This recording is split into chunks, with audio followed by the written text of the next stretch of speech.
வணக்கம் and welcome to the show. இது cinema 2.2. Debut டைரக்டரான ஷாமுடைய இயக்கத்துல யோலோ அப்படின்ற படம் உருவாகிட்டு இருக்கு. இந்த படத்தோடைய படபூஜையானது ரொம்ப சக்சஸ்ஃபுல்லா நடந்திருக்கு. அண்ட் தமிழ் திரையுலகத்துல ரொம்ப இம்பார்ட்டன்டான 2 இயக்குனர்லாம் இதுல பார்ட்டிசிபேட் பண்ணிருக்காங்க. என்ன ஏதுன்ற விலாவரியா பார்க்கலாம் வாங்க. இன்னைக்கு நம்ம என்ன பார்க்க போறோம்னா ஒரு சூப்பரான படத்தோட பூஜை பார்க்க போறோம். படத்தோட டைட்டில் கேட்டாலே அசந்துருவீங்க, YOLO.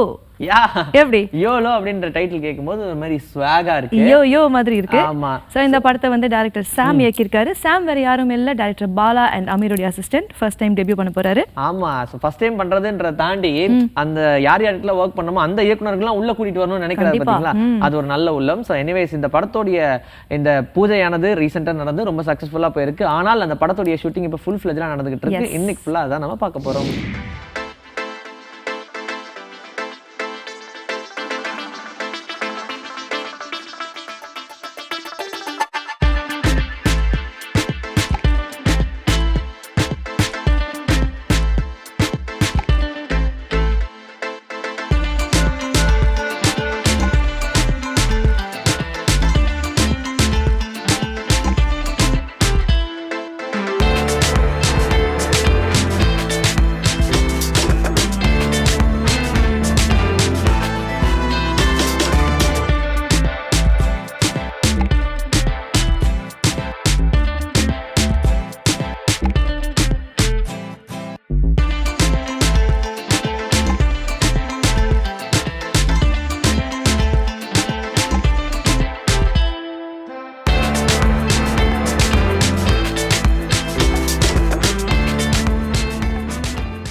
It's very honour, like என்ன சொல்கிறது, த கெஸ்ட் ஆஃப் ஆனர்ஸ் இங்கே வந்ததுக்கு ரொம்ப ரொம்ப நன்றி. ஏன்னா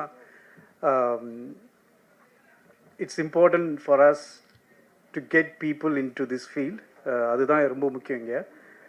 நான் எனக்கு சினிமாங்கிறது வெரி நியூ. நான் ஒரு educationist. I'm not belong to this field, but I was a jury for golden Globe academy award. So அதுதான் என்னோடய ஜேர்னி. ஸோ எப்பொழுதுமே நான் வெளியேருந்து தான் பார்த்துருக்கேன். படத்தை ப்ரிப்பேர் பண்ணுறது, ப்ரொடியூஸ் பண்ணுறதுலாம் நான் பார்த்தது கிடையாது. When it comes for award ceremony, I sit as a jury and I have seen those things. அதுதான் எனக்குள்ள ஒரே எக்ஸ்பீரியன்ஸ். அதுக்கப்புறம் as a teacher I act as a lot with parents, students. அந்த மாதிரி தான் எனக்கு ஆக்டிங்னு தெரியும். First of all is very important. I want to thank whoever comes here, particularly Amir sir. He's a exceptional person for preciseness and perfectionist. Thank you very much sir, because Sam start பண்ணது உங்களோட. So அவர் நிறைய சொல்லியிருக்காரு. அடுத்தது Raman sir is a excellent மென்டர்னு. நான் இவங்க யாருக்கூடையும் work பண்ணதில்லை, ஆனால் இவங்க சொல்கிறத கேட்டு தான் நான் ராம் ஆல்வேஸ் சேஸ் தட் அவங்கள்ட்ட நீங்கள் உட்காந்து கேட்டிங்கன்னா தெரியும் எதை செய்யணும் எதை செய்யக்கூடாதுன்னு அவர் கிளியராக சொல்லுவார் அப்படின்னு. And thank you very much. And also Dilip Babu sir inge illa, he is a pillar for Dave, and also Sakti sir for coming here. Thank you very much for that. And also Sasi Kumar sir, GV Prakash எல்லாம் இதில் ஷெட்யூலில் இருக்கிறனால அவங்களால வர முடியல. But அவங்களோட பிளெஸிங்ஸ்லாம் இங்கே இருக்குது. ஏன்னா இந்த ஃபீல்டில் monetary is one part. another thing is like blessing and care is most important thing, because see monetary இருக்கிறவன் கொடுப்பான், லைக் இருக்கிற ஒருத்தன் தான் கொடுக்க முடியும். பட் கேரிங்கும் பிளெஸ்ஸிங்கும் நீங்கள் நல்லா இருக்கும்போது நல்லா இருக்கும்போது தான் அது வேணும். ஸோ அந்த பிளெஸ்ஸிங் கொண்டு சேர்த்ததுக்கு தான் I want to be very thankful to all these gentleman and also media people. எங்களை மாதிரி ஆளுங்களாம்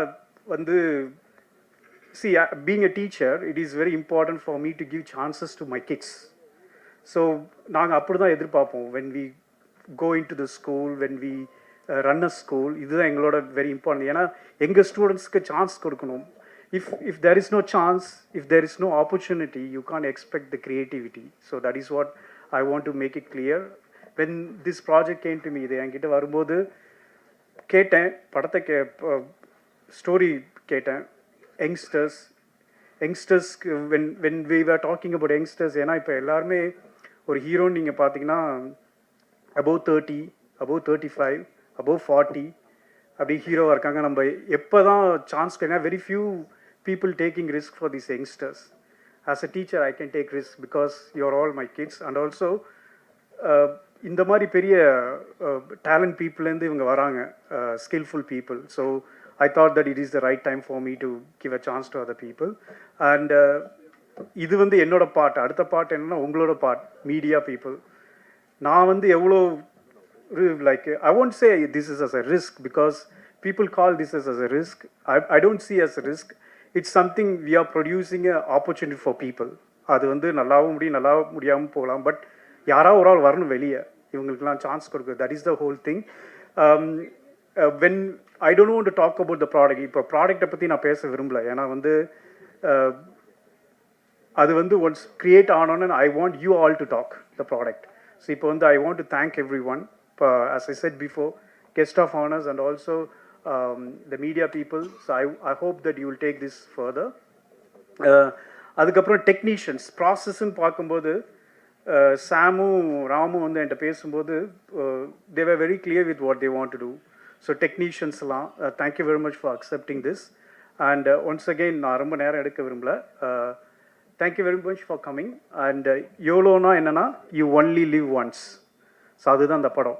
so you will see what is that after few days or few months. Thank you very much. ஒரு துவக்க விழா.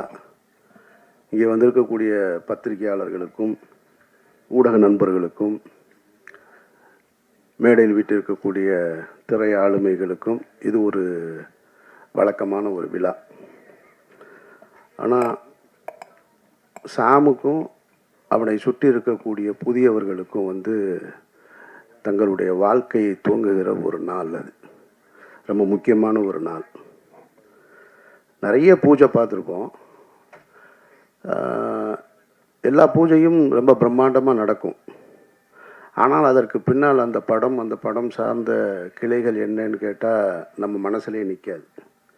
So நான் எனக்கு இங்கே உட்கார்ந்துருக்கும் பொழுது நீங்கள் எல்லோரும் பேசிகிட்டு இருக்காங்க, காது சத்தம் கேட்டால் கூட எனக்கு வந்து சேதுவை எப்படி தொடங்கணுன்றது தான் ஞாபகத்தில் வந்துக்கிட்டே இருக்குது. அவன் இப்போ சிரிச்சுக்கிட்டு நிற்கிறான். இப்படிலாம் நாங்கள் சிரிச்சுக்கிட்டுலாம் கூட இல்லை. முதல் படத்தை துவங்கும் போது ஒரு பதட்டத்தோடையே இருப்போம். ரொம்ப பழைய கதையாக இருந்தாலும் இங்கே நிறைய புதியவர்கள் இருக்கிறதுனால அந்த கதை உங்களுக்கு புதுசாக இருக்கும்னு நான் நம்புகிறேன். நான் 88, 89 காலகட்டங்களில் சென்னைக்கு வந்துட்டார் பாலா. நானும் அவர் தான் சென்னைக்கு ஒன்றா வந்தோம். அவர் பாலுமேந்திரா சார்ட்ட உதவி இயக்குனராக சேர்ந்து 93 வந்து முதல் முறையாக படம் பூஜை போடப்பட்டது. பாலா இயக்குனராக அறிமுகப்படுத்தப்பட்டார்.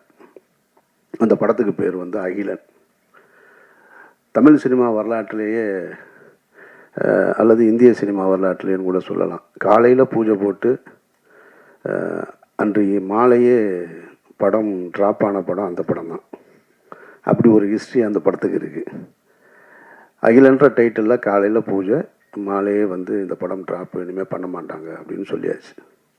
அதற்கு பின்னால் பல நாயகர்கள். இந்த பாலான்றவர் யார் அப்படின்னா பாலு மகேந்திரான்ற அப்படின்ற அந்த ஒரு மரத்திலிருந்து பறிக்கப்பட்ட ஒரு பழம். அது அன்னைக்கு விதைக்கப்பட்டது. ஆனால் முளைக்கலை. அது முளைக்காமல் அப்படியே நின்று போயிடுச்சு. கிட்டத்தட்ட பட்டு போயிடுச்சுன்னு கூட சொல்லலாம். அதற்கு பின்னால் நிறைய புதுமுகங்கள் அந்த படத்தில் நடிக்கணுன்ற கிட்டத்தட்ட அன்றைக்கு பீக்கில் இருந்த திரு ரஜினிகாந்த் அவர்களும் கமலஹாசன் அவர்களும் தவிர, மூத்த நடிகர்கள் தவிர எல்லா நடிகர்களுமே வந்து அந்த கதைக்குள்ளே வந்து போயிருப்பாங்க அந்த கதைக்கு. இது போக நிறைய புதுமுகங்களை பார்த்து புதிய தயாரிப்பாளர்கள் அது இதுன்னு பார்க்காத ப்ரொடியூசர்ஸே கிடையாது, பார்க்காத ஹீரோஸே கிடையாது. இன்னைக்கு இருக்கிற பெரிய பெரிய ஸ்டார்லாம் அதில் கமிட் ஆகிருக்காங்க. அந்த தகவல் வந்து தவறான தகவலாக இருக்காதுன்னு நினைக்கிறேன் நான். அல்டிமேட் ஸ்டார் கூட அந்த படத்தில் கமிட் ஆகி அப்புறம் பண்ணாமல் இருந்தவர் தான். அப்படி ஒரு ப்ராஜெக்ட் அது. நிறைய ஹீரோஸ் இன்னும் சொல்லிக்கிட்டே போகலாம், நிறைய ஹீரோ.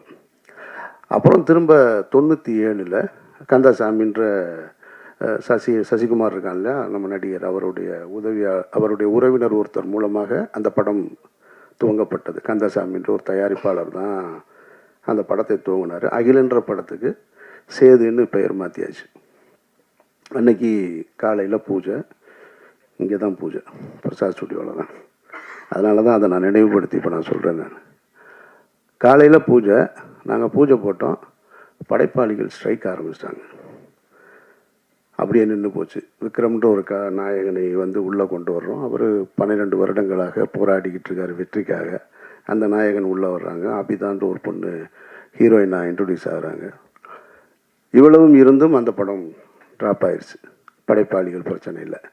இப்போ எடுப்போமா, இன்றைக்கி எடுப்போமா, நாளைக்கு எடுப்போமான்னு தெரியாமல் அப்படியே காத்திருந்து ஒரு வருடம் 1.5 வருடங்களுக்கு பிறகு அந்த படம் துவக்கப்பட்டது. குறித்த பட்ஜெட்டில் முடிக்க முடியலை. அதனால் அது அடுத்த கட்டத்தை போய் 2000 தான் அந்த படம் முடிவுக்கு வந்தது. சரி, முடிவுக்கு வந்ததுக்கு பின்னாடி அந்த படம் விலைக்கு விற்பனைக்கு இருந்ததான்னு கேட்டால் அந்த படம் விற்பனைக்கு இல்லை, யாரும் வாங்கலை எல்லாமே. ஆனால் இந்த படத்தை டப்பிங்லேயோ எஃப்எக்ஸ்லேயோ பார்த்தவங்க எல்லாம் இந்த 97 தொடங்கி 93 தொடங்கி 2000 வரைக்கும் பல இயக்குனர்கள், பல தயாரிப்பாளர்கள் எங்களை கிராஸ் பண்ணி போயிட்டே இருக்காங்க. ஆனால் நாங்கள் மட்டும் நம்பிக்கையோடு ஒரு அறையில் காத்துக்கிட்டே இருக்கோம். எங்கள் படம் ஒரு நாளும் ரிலீஸ் ஆகும், என்னைக்காவது ஒரு நாள் எங்கள் படம் வந்துருன்ற நம்பிக்கையோடய உட்காந்துட்டு இருந்தோம். சரி, 2000 படம் முடிஞ்சதுக்கப்புறம் பார்த்தா அப்பவும் இல்லை. எங்களோடு சேர்ந்து பல ஹீரோக்களுடைய படங்கள் நாங்கள் டப்பிங் நடக்கும்போது பக்கத்தில் நடக்கும். இந்த சமீரா டப்பிங்கில் தான் நடக்கும். அங்கே பெரிய ஹீரோஸ்லாம் வருவாங்க, நாங்கள் அப்படி நின்று பார்த்துட்டே இருப்போம். அப்பவும் அது வியாபாரத்துக்குள்ளே வரலை. அதில் ஒரு நல்ல விஷயம் என்னென்னா, படம் நல்லா இருந்ததுன்றது மட்டும்தான் ஒரு இயக்குனர் தன்னுடைய கனவுகளை, ஒட்டுமொத்த கனவையும் தூக்கி ஒரு படத்தில் உழைப்பாக போட்டு படமாக்கி வச்சுருந்தார். அது அவருக்காக மட்டும் செஞ்சதில்லைன்றதான் ரொம்ப முக்கியமானது. அதை நம்ம கவனிக்கணும். அதை ஒரு டைரக்டர் இன்றைக்கி படம் எடுக்கிறாருன்னா அது உனக்கானது மட்டும் கிடையாது, ஒரு தலைமுறையை உருவாக்குறது. இது ஒரு தனி மனிதனுடைய இது இல்லை, ஒரு தலைமுறையை உருவாக்குறது.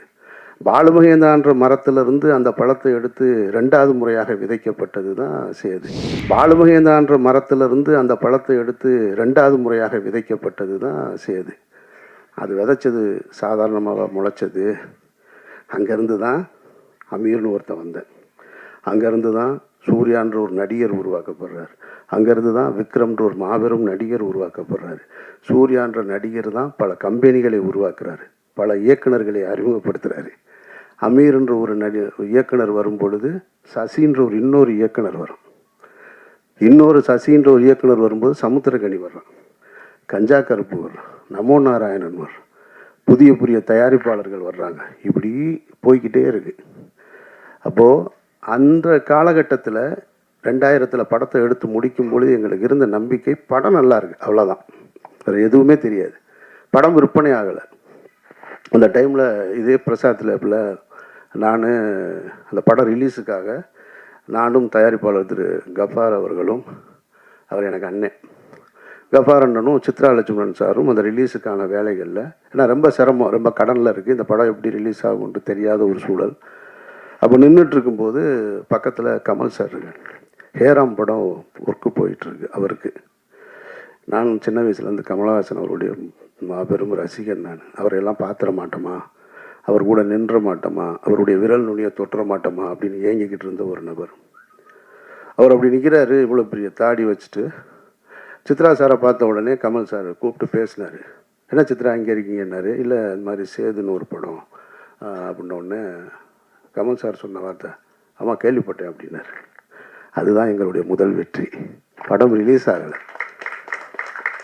ஒரு புதிய படைப்பு யாருக்கு போய் சேர்ந்துருக்கு, ஒரு உலகநாயகன்கிட்ட போய் சேர்ந்துருக்கு. ஆமாம் கேள்விப்பட்டேன், நல்லா இருக்குன்னு சொல்கிறாங்க அப்படின்னாரு. நான் பக்கத்தில் இருந்து இப்படி பார்த்துக்கிட்டே இருக்கேன். கமல் சார் வாயவே பார்க்குறேன். அவர் என்ன சொல்கிறாரு, இது யார் அப்படின்னாரு. லவாஸ்டன். ஓ அப்படின்ட்டு அவர் ஹேராம் பற்றி பேச ஆரம்பிச்சிட்டார். திரும்ப எல்லாம் ஹேராம்லாம் பேசிட்டு திரும்ப ரிலீஸ் ஆயிருமா அப்படின்னாரு. இல்லை, அதுக்கு தான் வந்திருக்கோம் அப்படின்றோம். ஓகே, வாழ்த்துக்கள் அப்படின்ட்டு போயிட்டார். ஸோ அந்த படம் அப்புறம் இதே பிரசாத் ஸ்டுடியோவில் தான், இதே லேபில் தான் விடிய நான் பாலா எல்லாம் நின்றுட்டு இருந்தோம். அன்றைய இரவு அந்த பாலாவுடைய நடவடிக்கைகள்லாம் நீங்கள் பார்த்தீங்கன்னு வச்சுக்கல, எங்களெல்லாம் கவனிக்கப்படாத ஒரு ஆள். நான், பாலா, சசி. இன்றைக்கு வாசலில் வந்து இறங்கும்போதே அங்கேயே கேமரா வந்துடுது. அங்கேருந்து அப்படியே ரிவர்ஸ்லேயே வர்றாங்க ரிப்போர்ட்டர்ஸ்லாம். பாவமாக இருக்குது, எங்கேயாவது தடுக்கி விழுந்துருவாங்களோன்னு. இந்த லேபுக்குள்ளே விடிய 3 பேர் சுற்றிக்கிட்டே இருக்கோம். அதில் நான் கைலியோட சுற்றிக்கிட்டே இருக்கேன். ஒரு 6 பிரிண்ட்டு தான், வெறும் 6 பிரிண்ட்டை எடுத்துகிட்டு இங்கேருந்து ஒரு கனவுகளை சுமந்து கொண்டு மதுரை, திருச்சி இப்படி நான் கொடுத்துட்டு திண்டுக்கல்னு கொடுத்துட்டு போனேன். நான் அப்படி ரிலீஸ் ஆன படம் தான். படம் நல்லா இருந்ததுனால தான் இவ்வளவு பெரிய அந்த விதை பெரிய ஆலமரமாகி பல கிளைகளை உருவாக்கியிருக்கு. அதனால் நீங்கள் புதிய வாய்ப்பை வந்து ஒருத்தர் கொடுத்தார். இப்போ எனக்கு வாய்ப்பு கொடுத்தவர் வந்து கணேசன் இப்போ சொன்னார் இல்லையா, அவர் தான் என்னை தேர்ந்தெடுத்தார். இங்கே மனிதர்கள் எல்லோருமே வெற்றி அடைந்தவர் எல்லோருமே சொல்லுவாங்க, நான் தன்னால் வளர்ந்தவன் அப்படின்னு சொல்லுவாங்க. உலகத்தில் ஒருத்தன் அப்படி இல்லவே இல்லை. தன்னால் ஒருத்தன் வளரவே முடியாது. ஒரு கை பிடிச்சி தூக்கலைன்னு சொன்னால் ஒருத்தன் வளரவே முடியாது. அப்படி வளர்ந்ததா யாராவது சொன்னா அப்படின்னு சொன்னால் அது ஒரு பொய். அது வேணால் சினிமாவில் ஒரு கைதட்டுறதுக்கு வசனமாக இருக்கலாமே தவிர வாழ்க்கையில் அப்படி கிடையாது. நம்ம பிறப்பே தாய் தந்தையுடைய உதவியால் தான் இருக்கும்போது அப்புறம் நம்ம வெற்றி அடைவது மட்டும் தன்னால் எப்படி நடக்கும்? அப்படி நடக்கவே நடக்காது. உங்களை பற்றி பேசுவதற்கு இன்னொருத்தர் வேணும். நீங்கள் போய் ஒன்று கேட்டிங்கன்னா செய்கிறதுக்கு இன்னொரு கை இல்லாமல் உங்களுக்கு வாழ்க்கையே கிடையாது. அப்படி ஒரு கை தான் இப்போ அவர் மகேஷ் அவர்கள் வந்திருக்கிறாங்க. அப்படி தான் எனக்கு ஒரு கணேஷ் வந்தார்.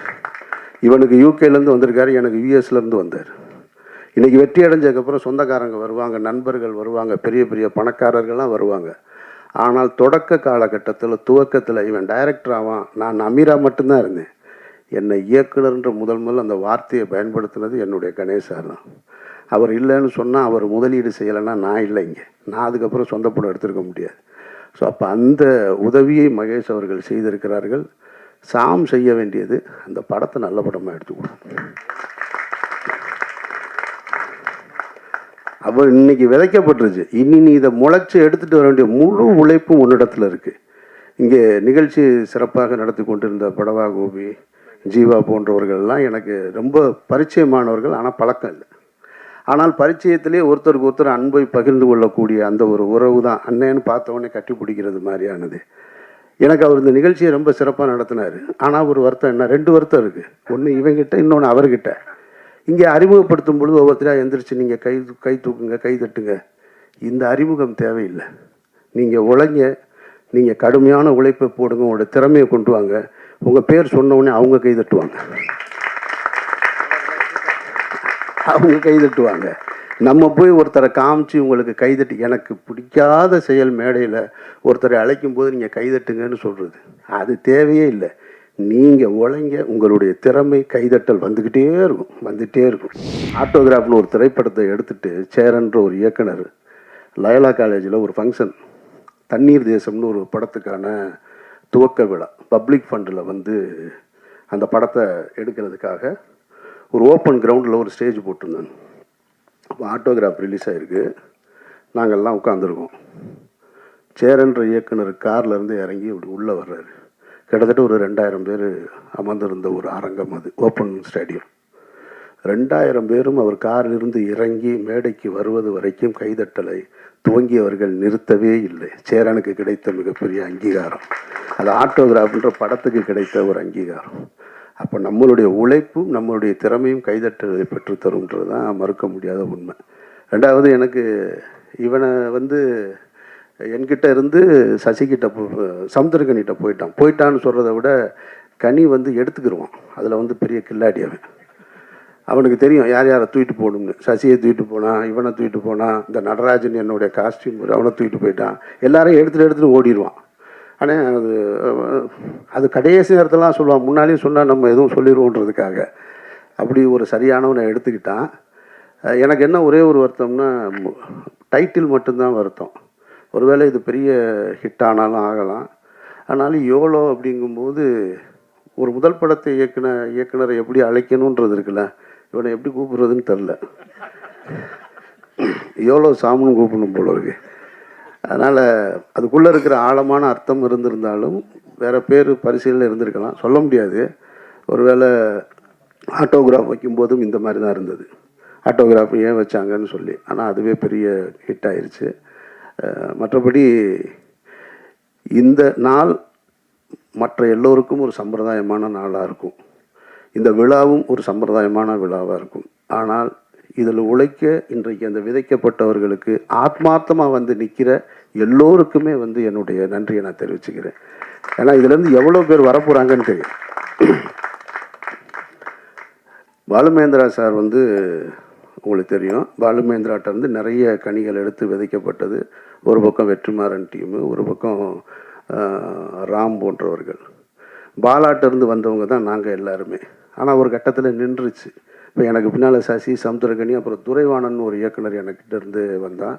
ஆக்சுவலாக அவன் உடல்நிலை சரியில்லாமல் ஒரு படம் இயக்குனா ஆனால் இறந்துட்டான் அவன். ஸோ ஒரு சின்ன கேப் விழுந்துருச்சு. அந்த கேப்பை திரும்ப அந்த தோட்டத்தை துவங்குவதற்கு வந்து சாம் வந்திருக்கான். இதை எடுத்துகிட்டு போகணும். இன்னும் எனக்கு ஒரு ஆசை இருக்குது. சரி, என்கிட்டருந்து வர்ற அசிஸ்டன்ஸ் யாராவது அடுத்த கட்டத்தை நோக்கி போகணும் அப்படின்ற ஒரு ஆசை இருந்துக்கிட்டே இருக்குது. அதை செய்வான்ற நம்பிக்கையோடு இருக்கேன் நான். பாலா வந்து பருத்தி வீரன் முடிச்சுட்டு, நான் மௌனம் பேசியது முடிச்சு, ராம் முடிச்சு, பருத்தி வீரன் முடிச்சதுக்கப்புறம் என்னை கூப்பிட்டு ஆஃபீஸில் உட்காந்து பேசும்போது ஒரு வி ஃபைண்டர் எடுத்து கையில் கொடுத்தாரு. இந்த வி ஃபைண்டரை கொடுத்து, இது என்னன்னு தெரியுமாடா அப்படின்னு. தரல சொல்லு அப்படின்னு. இது வந்து பாலுமேந்திரா சாருக்கு அவருடைய குருநாதர் கொடுத்தது. அவர் பாலுமேந்திரா சாருக்கு கொடுத்தார். பாலுமகேந்திராட்ட இருந்து பல பேர், எவ்வளவோ பேர் வந்து போயிருக்காங்க. ஆனால் அவர் எனக்கு கொடுத்தார். நான் உனக்கு கொடுக்கல. எப்போ கொடுக்கல? மௌனம் பேசியது கொடுக்கல, ராமுக்கும் கொடுக்கல. பருத்தி வீரன் முடிச்சதுக்கப்புறம் உன் கையில் கொடுத்தேன்னு என் கையில் கொடுக்குறேன். இப்போ அதை நான் வாங்கி வச்சுட்டு யாருக்கிட்டையாவது கொடுக்கணுன்னு இருந்தேன். சசி வந்துட்டான். சசி வந்து சுப்பிரமணியபுரம்ன்ற ஒரு மாபெரும் படத்தை, ஒரு காவியத்தை கொடுத்துட்டு போயிட்டான். ஆனால் சரி கொடுக்கலாம் அப்படின்னு நினைக்கும் போது நமக்கும் ஒன்று இருக்கும்ல, நம்ம 3 படம் பிடிச்சதுக்கப்புறம் தானே கொடுத்தாங்க, இவனுக்கே முதல் படத்தில் கொடுக்கணும் அப்படின்னு ஒரு எண்ணம் தான். கொடுத்துருக்கணும் உண்மையிலே அவன் கையில். ஆனால் அது ஒரு வகையில் கூட நல்லதாக போச்சு கொடுக்காமல் இருந்தது. ஏன்னா அது யாருக்கிட்ட போகணும்னு அது முடிவெடுத்துக்கிறது அப்படின்னு நான் நினைக்கிறேன் நான். ஏன்னா அவன் அடுத்து டைரக்ட் பண்ணல, அடுத்தடுத்து முழு நேர நடிகராக மாறிட்டான். அப்போ கொடுத்துருந்தேன்னு வச்சுங்க, அங்கேயே தேங்கி இருந்திருக்கும். அப்போ அது இன்னும் என்கிட்ட தான் இருக்குது. அதை பெறுவதற்கான சந்தர்ப்பம் சாம்கிட்ட இருக்குது. இறைவன் அருள் இருந்தால் அதை நீ பெற்றுக்கொள்ளலாம்.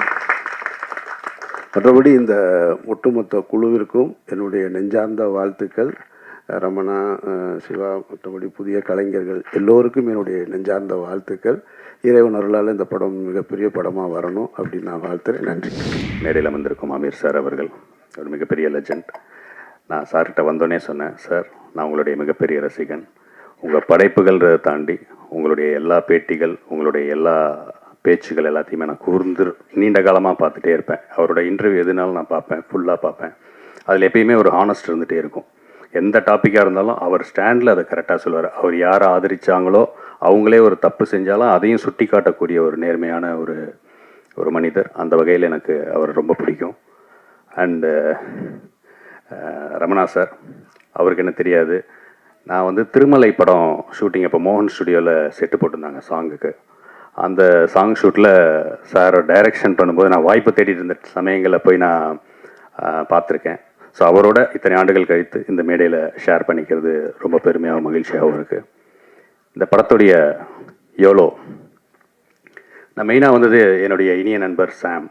அவர் வந்து விஷ் பண்ணிட்டு போகணுன்னு தான் வந்தேன். ஒரு பெரிய ஸ்கூலில் ஒரு பெரிய மாணவர் அவர். சமுத்திரகனி சார்ன்ற ஒரு யூனிவர்சிட்டியோட ஒரு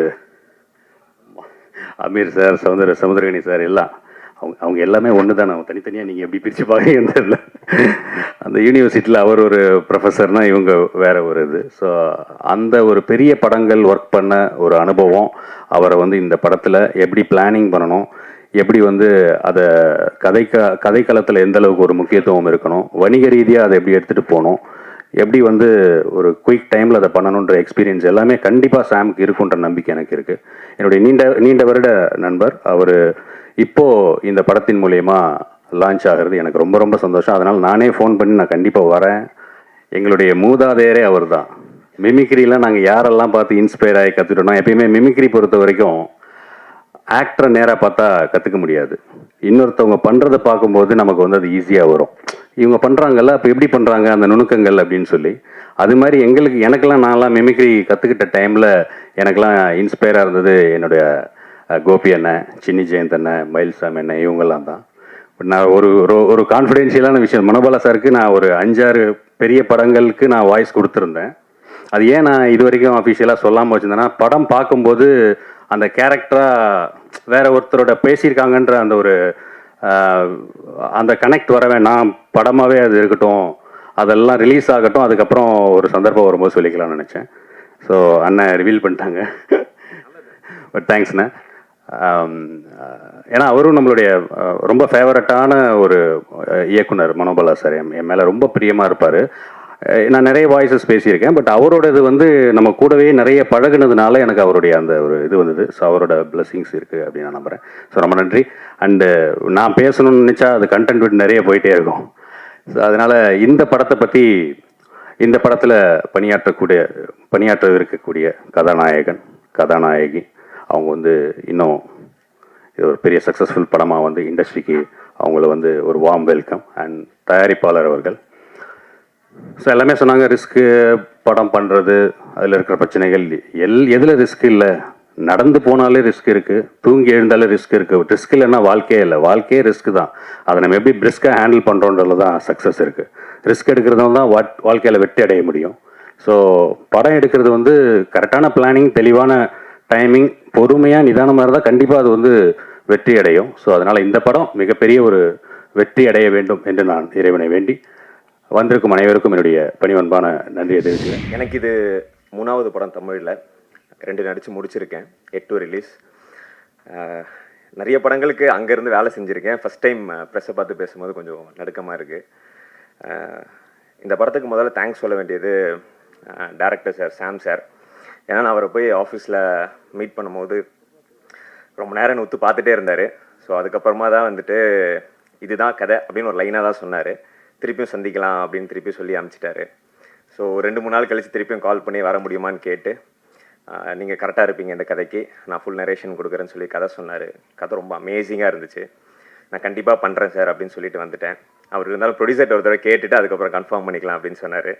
so thank you Mahesh sir for giving this opportunity. As you said, நீங்கள் எல்லோரும் என்ன ட்ரஸ்ட் வச்சுருக்கீங்களோ என் மேலே, அது இன்டூ 10 times 50 times 100 times கொடுப்பேன். And one more special thanks to mister Aravind. அவர் வந்து என்னோட பிரதர் மாதிரி. Is the first reason to do this film. அவர் தான் என்னை சாம்சாட்டை இன்ட்ரடியூஸ் பண்ணி விட்டார். And thank you so much. இது ஒரு பூஜை ஃபங்க்ஷன் தான்.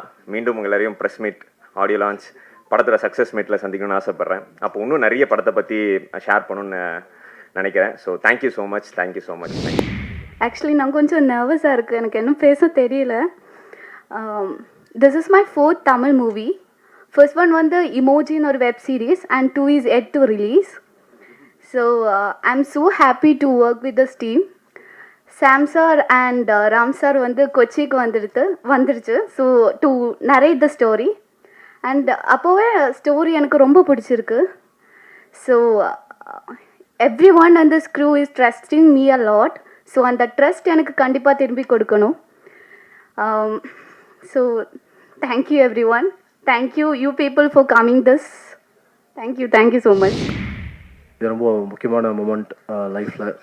நான் ஃபஸ்ட்டு ஃபிலிம் இன்ஸ்டியூட் முடித்து ஒரு டைரக்டர்கிட்ட ஜாயின் பண்ணணுன்னு சொல்லும்போது அப்படியே ஹார்ட் பீட்லாம் எகிரும். ஏன்னா ரொம்ப டஃப் ஜாயின் பண்ணுறது. இன்ஸ்டியூட்டு அப்படிலாம் யாரும் இங்கே கண்டுக்க மாட்டாங்க. நீ எல்லாம் ஒர்க் பண்ணுவீங்க அப்படின்னு கண்டுப்பாங்க. ஸோ அமீர் சார் இன்ஸ்டியூட்டுக்கு வந்து ஸ்க்ரீனிங் பண்ணும்போது நான் வந்து இங்கே ஒரு ஸ்டூடெண்ட்டுக்கு நான் வாய்ப்பு தரேன் அப்படின்னு சொன்னார். ஸோ சார் வந்து எப்பயுமே சொல்கிறத மட்டும் தான் செய்வாங்க. Is a perfectionist.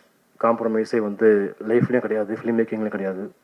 சொன்ன மாதிரி எனக்கு வந்து அதில் அசிஸ்டன்ட் ஒர்க் பண்ண சான்ஸ் கொடுத்தாங்க. ஸோ ஃபஸ்ட்டு சிவா சார் சொன்ன மாதிரி நான் அந்த ஆஃபீஸ்க்குள்ளே ஸ்டெப் இன் பண்ணும்போது நான் பார்த்த முதல் போர்டு என் லைஃப்பில் இப்போ வரைக்கும் நான் ஃபாலோ பண்ணிகிட்ருக்கேன். நான் பார்த்தேன், கீழ்ப்படியை கற்றுக்கொள், கட்டளையிடும் பணி உன்னை வந்து சேரும். இப்போ வரைக்கும் சார் சொன்ன தாரக மதத்தை மட்டும் நான் வந்து ஃபாலோ பண்ணிகிட்ருக்கேன். Thank you sir. Aamir sir, thanks for coming. எனக்காக நீ வந்தது ரொம்ப ரொம்ப தேங்க்யூ. ஏன்னா லைஃப்பில் வந்து ஒரு படம் நான் ஒர்க் பண்ணதே வந்து மிகப்பெரிய எக்ஸ்பீரியன்ஸ் கொடுத்துச்சு. அதுலேருந்து நான் வந்து கனி சார்கிட்ட போய் ஒர்க் பண்ணேன். கம்ப்ளீட்டாக கனி சார்கிட்ட எல்லா மூவிஸும் தமிழ், தெலுங்கு, கன்னடம் எல்லாமே ஒர்க் பண்ணேன். கனி சார் வந்து அண்ணன் சொல்கிறதா இல்லைனா அப்பான்னு சொல்கிறதா என்னன்னே தெரியல. அந்த மாதிரி ஒரு ரிலேஷன்ஷிப். ஏய் வாடா அப்படின்னு கூப்பிட்டா, டேய் சாம் அப்படின்னு கூப்பிட்ட குரலுக்கு பக்கத்தில் நிற்பேன். அந்தளவுக்கு ஒரு அமீர் சார் மேலே எவ்வளோ மரியாதையை வச்சுருக்கோன்னா சார் மேலே எவ்வளோ பாசம் வச்சுருந்தேன். ஸோ கனி சார் காலைல வந்து எனக்கு வந்து ஓப்பன் பண்ணி அதை வந்து பூஜை நடத்தி கொடுத்ததுக்கு ரொம்ப சந்தோஷம். தேங்க்யூ கனி சார். சசி சாரால் வர முடியல, அவங்க கோயில்பட்டியில் ஷூட்டிங்கில் இருக்காங்க. ஸோ இந்த ஆப்பர்ச்சுனிட்டி, இந்த ஸ்பேஸ் கிடைக்கிறதுக்கு எனக்கு மிகப்பெரிய ஒரு வாய்ப்பு தந்த மகேஷ் செல்வராஜ் சார், என் ப்ரொடியூசருக்கு ரொம்ப தேங்க்ஸ். ஏன்னா இது வந்து ஒரு ப்ராஜெக்ட்டு, ஒரு படம், இது பின்னாடி பிஸ்னஸ்லாம் தாண்டி எனக்கு வந்து ஒரு ஆப்பர்ச்சுனிட்டி. இந்த ஆப்பர்ச்சுனிட்டியில் நான் என்ன தி பெஸ்ட் ப்ரூவ் பண்ண முடியுமோ அதுதான் வந்து அடுத்தடுத்து வந்து லைஃப்பில் ஒரு கரியராக அமையும் எனக்கு. So thank you Mahesh sir for this opportunity.